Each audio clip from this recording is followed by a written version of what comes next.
سلام دوستان عزیزم.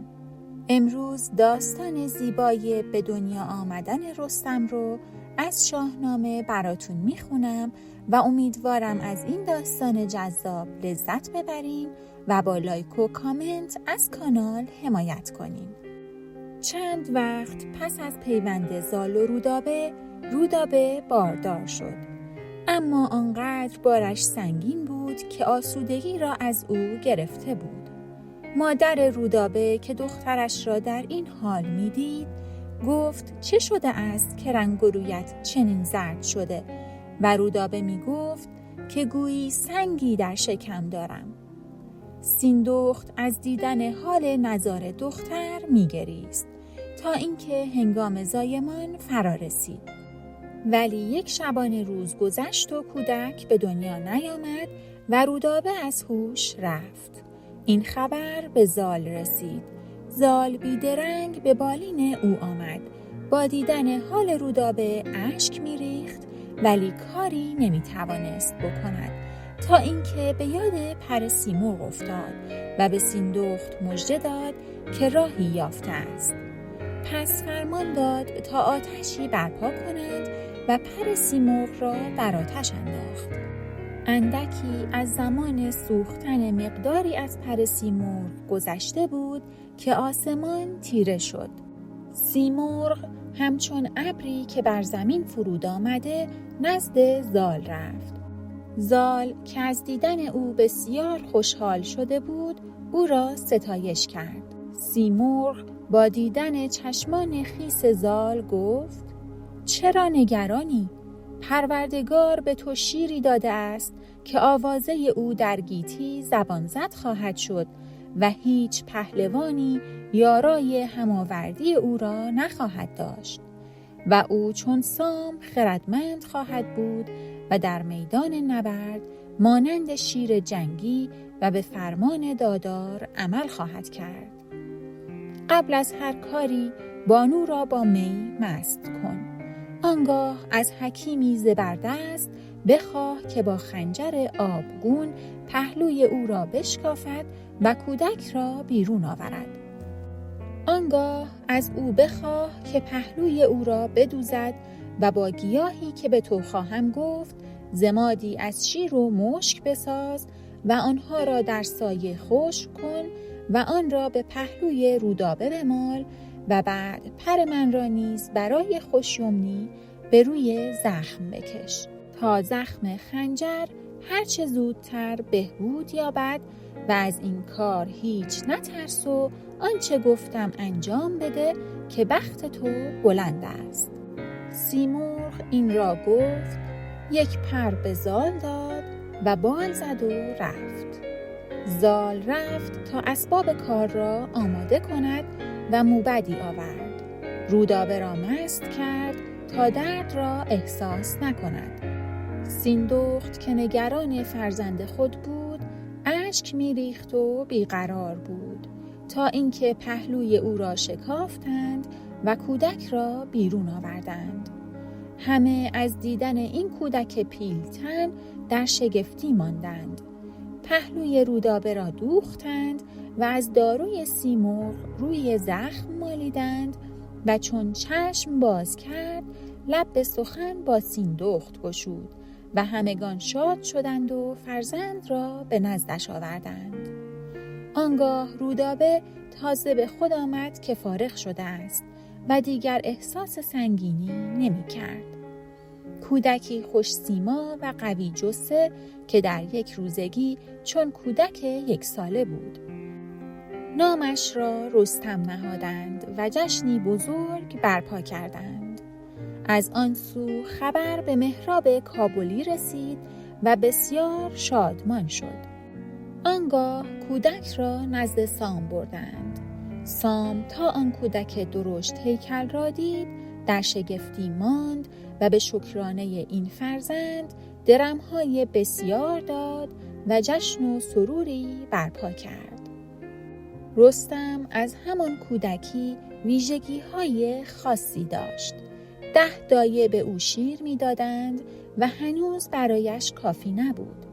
وقتی از شیر گرفتند به اندازه 5 مرد غذا می‌خورد. در مدت کوتاهی رشد کرد و قد و قامتش مانند مردان بزرگ شد و به دلاوری و پهلوانی پرداخت. در 8 سالگی قامتش مانند درخت سرو بلند و چهره‌اش مانند ستاره درخشان بود. او از لحاظ چهره، قدرت و هوش شباهت زیادی به سام داشت. سام وقتی از دلاوری رستم شنید، با لشکر و تجهیزات به دیدار او رفت.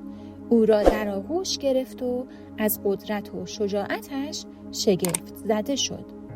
چندین روز با شادمانی و باده‌گساری در کنار هم گذراندند تا اینکه سام با زال و رستم خداحافظی کرد و به سمت مازندران بازگشت. رستم به سرعت بزرگ شد و در شجاعت و قدرت هیچ کس مانند او نبود. یک شب پس از اینکه روز را با دوستانش در باده‌گساری گذرانده بود، در خیمه‌اش خوابیده بود. ناگهان صدای بلندی شنید. رستم از خواب بیدار شد و متوجه شد که فیل سفید زال از بند رها شده و به مردم حمله کرده است و کوی و برزن را به هم ریخته. پهلوانان هم توان رویارویی با آن فیل خشمگین را نداشتند. رستم جوان گرز پدر را برداشت و به سوی فیل سپید دوید. بزرگانی که آنجا بودند تلاش کردند تا جلوی او را بگیرند، اما نگه داشتن آن بچه نهنگ کار هر کسی نبود. پس رستم به سمت پیل شتافت و چون شیری نعره زد. از آن سو هم فیل که رستم را دیده بود به سمتش حمله ور شد. رستم هیچ ترسی به دل راه نداد.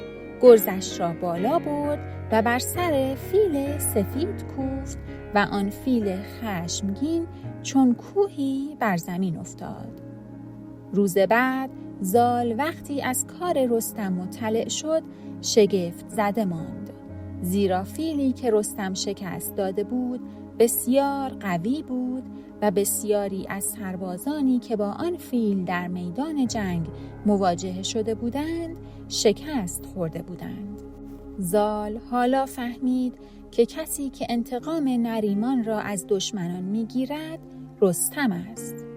او رستم را نزد خود خواند و صورتش را بوسید و گفت: ای پسر شجاع، اگرچه هنوز جوانی، اما در دلیری و شجاعت هیچ کس چون تو نیست.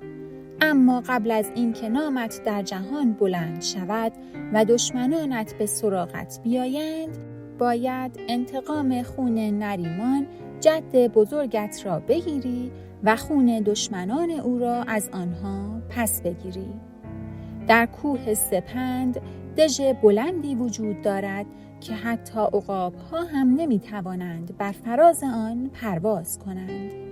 این دژ 4 فرسخ ارتفاع و 4 فرسخ عرض دارد. درون آن دژ پر از آب، درختان، سبزه‌ها، محصولات کشاورزی، زر و دینار است و هیچ چیز از نعمت‌ها در آن کم نیست. مردمان آن دژ بی‌نیاز و سرکش هستند.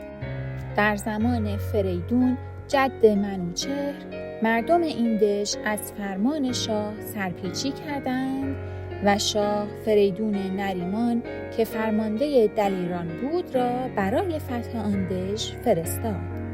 نریمان چند سال تلاش کرد تا به دژ وارد شود، اما نتوانست. در نهایت سنگی از دژ به پایین انداختند و نریمان کشته شد. سام دلاور برای انتقام خون پدرش لشکر کشید و چندین سال راه را بر دژ بست. اما مردم دژ نیازی به چیزی از بیرون نداشتند و سرانجام سام از تلاش خود خسته شد و ناامید بازگشت. حال ای پسر، زمان آن فرا رسیده که تو چاره‌ای پیدا کنی و پیش از آنکه نامت مشهور شود خود را در آن دژ بیندازی و ریشه و اساس دشمنان را از بین ببری. رستم دلاور گفت چنین خواهم کرد. زال گفت ای پسر مراقب باش، راه حل این است که خود را مانند باربران معرفی کنی و بار نمک برداری تا به دژ برسی. در دژ نمک وجود ندارد و آنجا هیچ چیز را از نمک گرامی‌تر نمی‌دانند. به این صورت تو را به راحتی به دژ راه خواهند داد. رستم کاروانی از شتر برداشت، نمک بار کرد و سلاح‌های جنگی را زیر آن پنهان ساخت. تعدادی از خویشان دلیر خود را همراه کرده و راهی دژ شد. دژبان دژ آنها را دید و به سمت فرمانده خود دوید و گفت که کاروانی با 10 شتر به سمت ما می آیند و به گمانم بارشان نمک است. فرمانده یکی را به نزدیکی آنها فرستاد و خبر آورد که بارشان نمک است. فرمانده از این خبر خوشحال شد و فرمان داد تا در را گشودند تا کاروان داخل شود. رستم و کاروانش را به گرمی پذیرفتند و همگی به سمت بازار رفتند. مردم به گرد آنها جمع شدند، نمک‌ها را بردند و زر و سیم و جامه‌های گرانبها دادند تا اینکه شب فرا رسید و رستم همراه نامآوران ایران زمین آماده نبرد شدند. آنها به سمت فرمانده بزرگ آنها رفتند. تهمتن گرزش را بالا برد و بر سر او کوفت. رستم و دلیران ایران زمین همه را کشتند و اطراف را گشتند.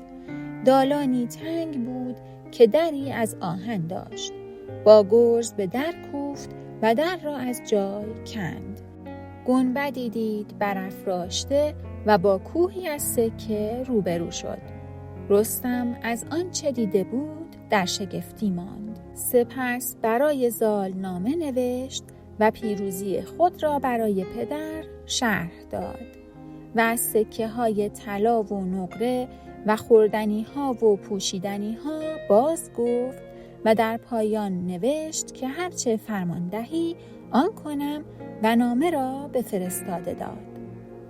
زال از شنیدن خبر پیروزی رستم گویی دوباره جوان شد. نامه‌ای نوشت و به او آفرین گفت. شایسته بود از کسی چون تو چنین پیروزی در جنگ. دشمنان را شکست دادی و روح نریمان را شاد کردی. شترهای زیادی فرستادم تا آنچه به دست آمده است را بر آنها بار کنی. وقتی این نامه به تو رسید فوراً سوار بر اسب شو و به سوی من بازگرد که بدون تو غمگینم. رستم چنین کرد و شادان راهی سیستان شد. کوچه ها و بازارها به پاس پیروزی او آراسته شدند و سنج‌ها و کوس‌ها به صدا درآمدند.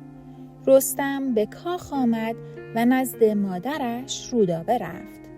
سر از خاک برداشت و مادرش را بوسید و مادر بر او آفرین گفت. سپس نامه‌ای به سام نوشتند و او را از این پیروزی رستم آگاه کردند.